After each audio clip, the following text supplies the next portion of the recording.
Okay, let's explore something truly challenging. What if the very ground you stand on wasn't solid and dependable, but a living, furious entity constantly trying to, well, destroy you? Yeah, I mean, imagine a world where preparing for the end isn't just a possibility, it's the absolute non-negotiable core of your daily life. That's pretty much the world of the stillness, right? From this remarkable book we're getting into today. Exactly. It's a world defined by relentless geological chaos, forcing humanity to confront what survival really means when the planet itself feels actively hostile. So our goal here is to understand the unique challenges and maybe the surprising ways people find resilience within these pages. How do you build a life, a society, even hope when destruction is always just a tremor away? Right. And as we navigate these complex concepts, these really deep ideas from the book, just a reminder that you can explore them further with our Mindful Moments over on our YouTube channel. We use AI book analysis there to offer, different angles, maybe inspiring deeper reflection and critical thinking about what we're discussing here. Definitely worth checking out. So, okay, life in the stillness. Yeah. It's basically one long emergency footing. Totally. The book makes it really clear. Perpetual disaster preparedness isn't some niche hobby. It's the fundamental mode of existence. Yeah, you see communities building these huge walls, digging deep wells, stockpiling food caches. And these aren't just like weekend supplies. They're designed to last, as the book puts it, 5, 10, even 25 years in a world without sun. 25 years, wow. It's a society where the normal state is basically living between catastrophic events. And these aren't just big earthquakes, though there are plenty of those. Right. They're often massive volcanic eruptions or even supervolcanic explosions that trigger devastating global climate shifts. The book calls them seasons. Which is kind of ironic because they're anything but regular seasonal changes. Exactly. The impact can be horrific, from local ash clouds described as literally solidified in lungs. Ugh, that's a visceral image. Isn't it? To upper atmospheric ash spreading globally, just plunging the world into years of darkness and cold. And the book gives these terrifying examples like the choking season, 5 years without sunlight in one hemisphere, or this season of teeth, 13 years long. The scale is just immense. And it makes you ask why, doesn't it? Why is the Earth seemingly so, malevolent? Does the book offer an explanation for that? It does, sort of. In the lore, there's this origin story about Father Earth shaping life, including humans, from animals with useful traits, clever hands, clever minds, that kind of thing. Okay. But according to this story, humanity then turned on him. And that sparked Earth's enduring hatred and this cycle of seasons. It's a mythology that really underlines the deep, almost personal antagonism that people feel from their planet. Wow. Okay, so it's baked into their worldview and adding to the world's strangeness, these obelisks. Ah, yes, the obelisks. The book describes them as massive crystalline shards that hover amid the clouds. Just floating there. Yeah, rotating slowly and drifting, and sometimes even blurring now and again as if they're not quite real. Super mysterious. And what's fascinating is that nobody knows what they're for, right? Completely forgotten. Original names, purpose, all lost to time. Yet, the book is very explicit.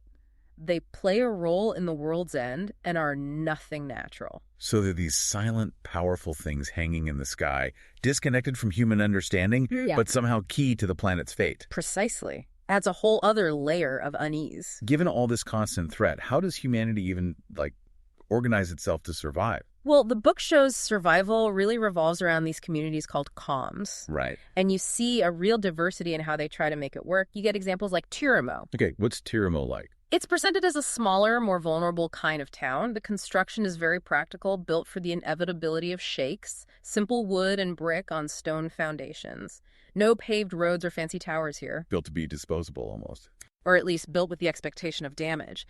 And the book shows that even in its relative peace, it's still exposed to ripples from far-off events, and it can enforce these really strict, sometimes harsh lockdowns during a crisis. It highlights the tough choices the environment forces on them. And then you have mentions of bigger places, right? Like Eumenes. Yeah, Eumenes is mentioned as a major city, but the irony is a huge catastrophic event just originated there, impacting the whole continent. So even the big cities aren't safe. A stark reminder. No kidding. Nowhere is truly safe. And within these comms, survival dictates this very specific societal structure. It's built around use castes. Use castes. Okay, what does that involve? The book details roles like strongbacks. They do the heavy labor, security, that sort of thing. Then you have nappers, who are the crafters, working with stone, bone, glass, essential materials. Makes sense. Practical skills. Exactly. And lorists, who are crucial. They're the keepers of history and stone lore, knowledge about the land, its dangers, past seasons. These roles aren't about status like we might think, but purely about necessary function in this survival economy. But it's not all just rigid structures, is it? The book also shows some amazing adaptation. Catastrophe sounds fascinating. Catastrophe is a fantastic example of a community trying something really different. It's built, well, get this, within a geode. Inside a giant crystal. Seriously. Yeah. And what's striking is they use these ancient mechanisms they found there, things they don't fully understand, like systems that pump bad air into a layer of porous earth for filtration. Wow. And they generate power by diverting water from an underground hot spring through a turbine. It's like they found this lost tech haven. That's incredible innovation born from necessity. And the community leader, Yika, sums it up perfectly. She says their goal is simply survive, same as anyone, we're just willing to innovate a little. I like that attitude. And what's really insightful about Catastrophe is who lives there. It's home to an orogene, a geomist that's like a geologist, but more focused on the world's active mechanics, and even stone eaters, all working together. So breaking down the usual barriers. It suggests that in these extreme circumstances, necessity can forge connections and collaborations that defy the usual, often oppressive, social divisions you see elsewhere in the stillness. It's a pocket of something different. That's really hopeful in a way, which brings us to a central element, maybe the central element. Orogenes. Absolutely crucial. Orogenes are people born with this extraordinary ability.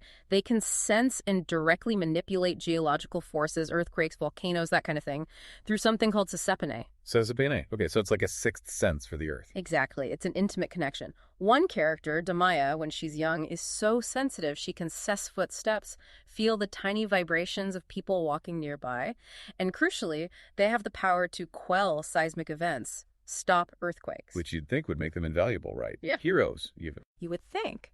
But the book shows the exact opposite.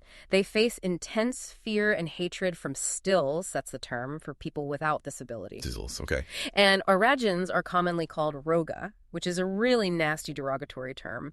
It highlights this deep-seated prejudice they constantly encounter. So, feared and hated for the very power that could save people. It's a core tragedy of this world.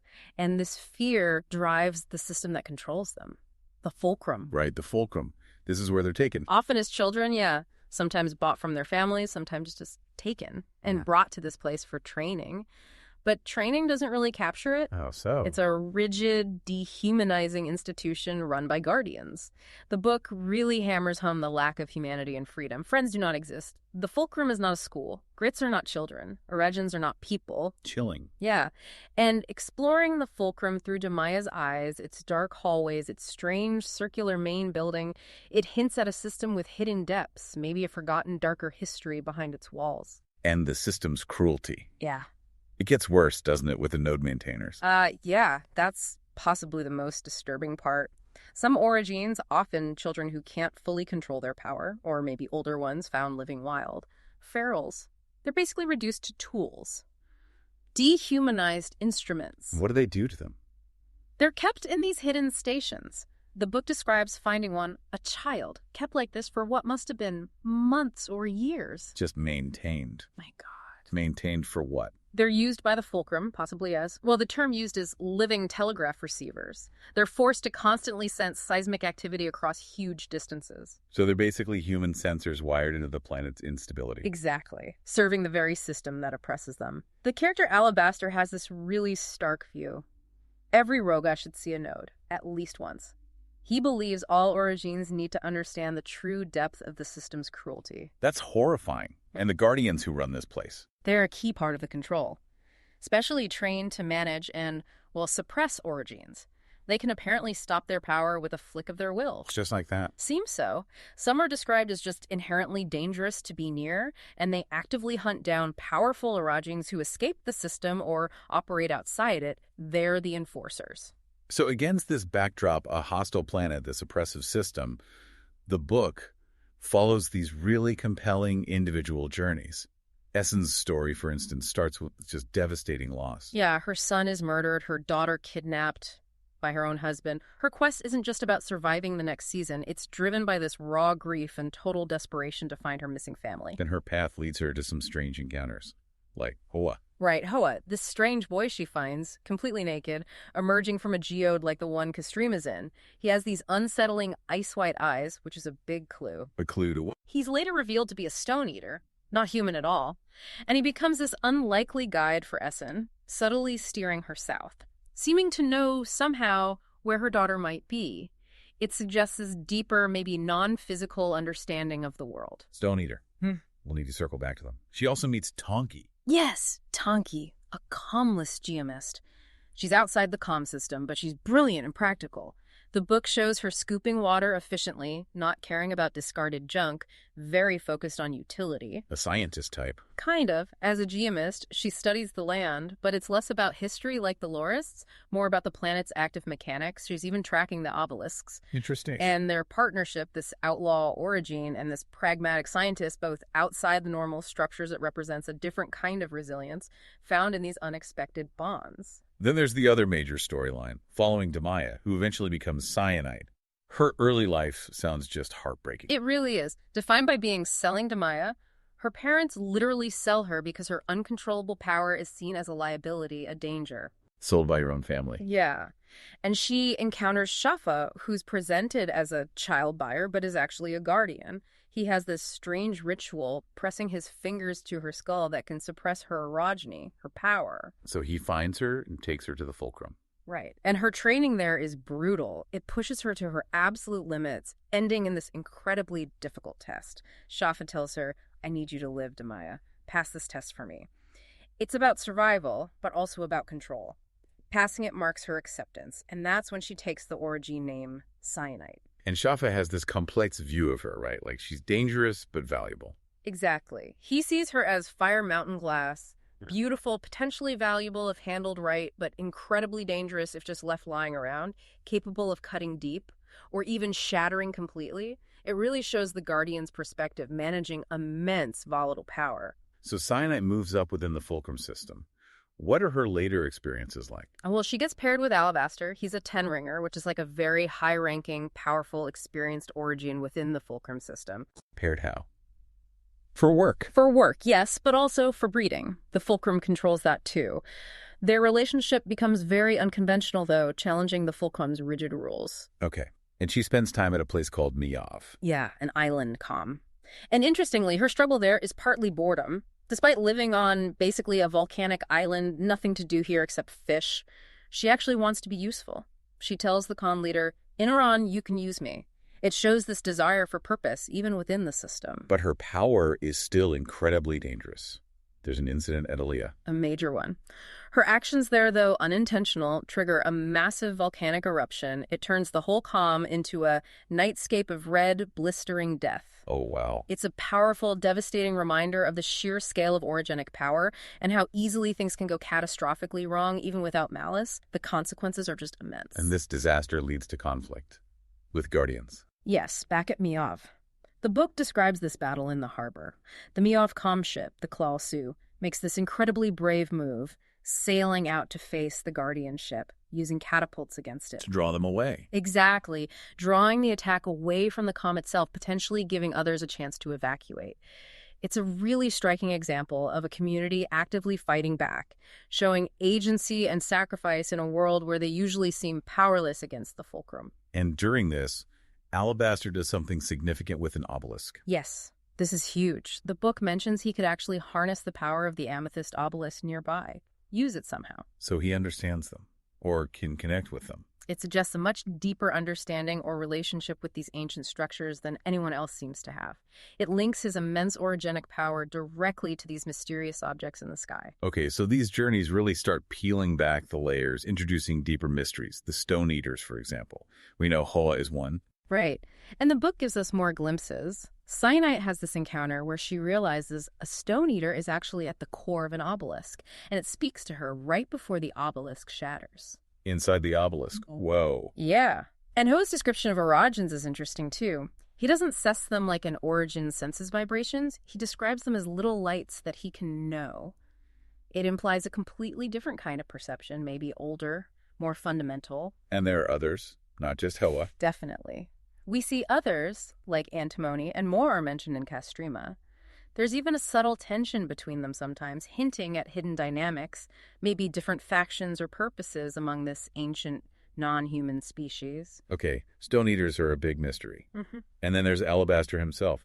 He seems key to understanding a lot. He really does. His comment about having to make my own training suggests he operates outside or maybe beyond the standard fulcrum methods.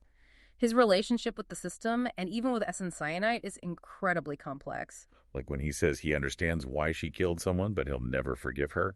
Exactly. He says, I understand why you killed Corundum, who was her son's murderer, but then immediately follows with, I'll never forgive you.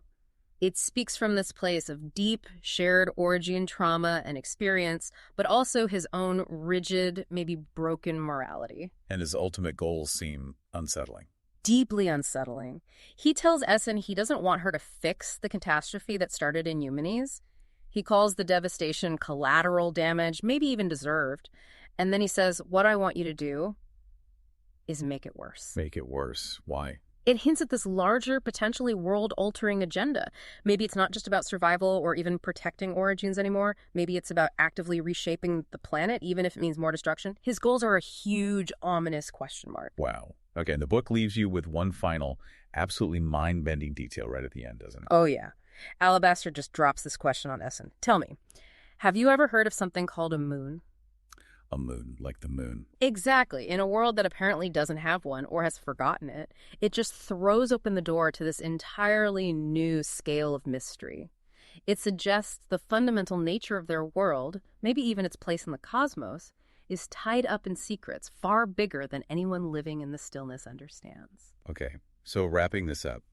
Despite the Earth's constant fury, the oppressive systems like the fulcrum, the sheer harshness of survival, the book still shows these powerful moments of resilience. Definitely. You see innovation like Castrema, these unexpected partnerships like Essen and Tonki, and these incredibly deep, complex relationships forged in the crucible of shared trauma and experience. The stillness is so much more than just a disaster setting. It's a world rich with deep, possibly forgotten history, mysterious ancient technologies like the obelisks and whatever's going on in that geode. Unique forms of life like orogenes and stone eaters, intricate human and non-human connections. It's just incredibly fertile ground for exploration and for critical thinking. And that exploration, that kind of deep dive into the concepts and the implications, that's really what we aim for with these conversations, and also with our mindful moments in our podcasts you mentioned. Yeah, they're meant as resources, ways to help you keep thinking critically about these complex ideas long after you've, finished the book itself. This book really challenges you, doesn't it? Makes you think about adaptation, prejudice, the nature of power, what it means to build something enduring when everything feels so temporary. Absolutely. It sticks with you. So if you enjoyed this deep dive into the book, please do take a moment to subscribe to the channel. That way you won't miss our future explorations of fascinating worlds and ideas. And maybe share it with someone else you know. Someone who loves wrestling with big ideas and really imaginative, detailed worlds like this one. Definitely. You can also find a link in the description if you'd like to purchase the book and experience this incredible story for yourself. Highly recommended. Yeah, absolutely. And above all, just keep thinking critically about the worlds you encounter in books and maybe about the one you live in too.